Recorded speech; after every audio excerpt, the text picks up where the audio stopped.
इंदापूर तालुक्यातील भिगवण इथं धक्कादायक घटना घडली आहे। गाडीवरून जाताना दोन तरुणांनी 21 वर्षीय तरुणीचं अपहरण केलंय। या तरुणीच्या आईच्या आणि भावाच्या डोळ्यात चटणी टाकत तरुणीचं अपहरण करण्यात आलंय। या प्रकरणी भिगवण पोलीस ठाण्यामध्ये अपहरणाचा गुन्हा दाखल करण्यात आलाय आणि महत्त्वाची बाब म्हणजे अपहरण करणारे दोघंही या तरुणीच्या शेजारी राहणार आहेत। अपहरणकर्त्यांचं आणि तरुणीचं महिन्याभरापासून फोनवरून बोलणं सुरू होतं, अशी माहिती पोलीस तपासातून समोर आली आहे। अपहरण झालेल्या तरुणीचं 22 तारखेला लग्न आहे आणि लग्नाची खरेदी करून जात असताना हा प्रकार घडलाय। झहीर हारून शेख आणि हयात अरुण शेख अशी दोन आरोपींची नावं आहेत। या घटनेच्या निषेधार्थ काल हिंदू संघटनेनं पुणे सोलापूर महामार्गावर कार्यकर्त्यांनी ठिय्या मांडलेला होता। आज हिंदू जन आक्रोश मोर्चाचं आयोजन करण्यात आलंय। दरम्यान गोपीचंद पडळकर यांच्या आजच्या सभेची परवानगी पुणे ग्रामीण पोलिसांनी नाकारलेली आहे।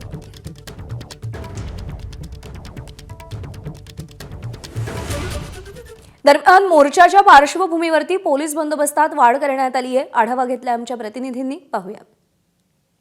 इंदापूर तालुक्यातील भिगवण येथून काल मुलीचं अपहरण झालं। भर दिवसा तिचं अपहरण झाल्यामुळे एकच खळबळ उडाली होती।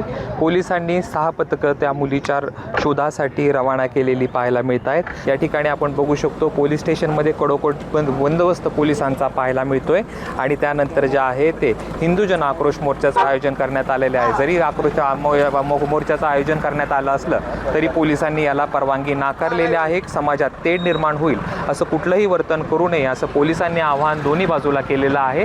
तर ज्या युवतीचं अपहरण झालेलं आहे तिच्या शोधासाठी पोलिसांनी पथके रवाना केलेले आहेत आणि लवकरच तिचा शोध घेतला जाईल, तरी कायदा आणि सुव्यवस्था निर्माण होईल असं कुठलंही वर्तन करू नये असं आवाहन पोलिसांकडून करण्यात आलंय। कॅमेरा पर्सन श्रेयस सह जयदीप भगत, एबीपी माझा, भिगवण, इंदापूर। तर भिगवणमधील अपहरण प्रकरणाचा घटनाक्रम आपण पाहूया। अपहरण झालेली तरुणी बी फार्मसीच्या अखेरच्या वर्षाची विद्यार्थिनी आहे। अपहरणकर्ता पीडित यांचं घर शेजारी आहे, अनेक वर्षांपासूनची ओळख आहे। मुलीच्या घरच्यांनी लग्न तिच्या जातीत ठरवलं आणि 22 फेब्रुवारीला तिचं लग्न होतं। मंगळवारी दुपारी 3:30च्या दरम्यान भाऊ आणि आईच्या डोळ्यात मिरचीची पूड टाकून त्या तरुणीचं अपहरण करण्यात आलं। अपहरणानंतर मोठ्या संख्येनं जमाव पोलीस ठाण्याबाहेर आला। आरोपींना लवकरात लवकर अटक करा अशी मागणी करत भिगवण बंदची हाक देण्यात आली। रात्री पोलीस ठाण्याबाहेर ठिय्या देण्यात आला। पुणे सोलापूर हायवे देखील रोखला गेला होता। दोघांचे कॉल डिटेल्स पोलिसांच्या हाती लागलेत। व्हॉट्सअप चॅटचाही तपास केला जातोय।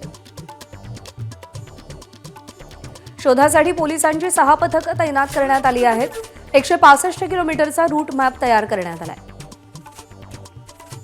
धार्मिक तेढ रोखण्यासाठी मोर्चे काढू नका असं पोलिसांनी सांगत परवानगी नाकारलेली आहे। एबीपी माझा, उघडा डोळे बघा नीट।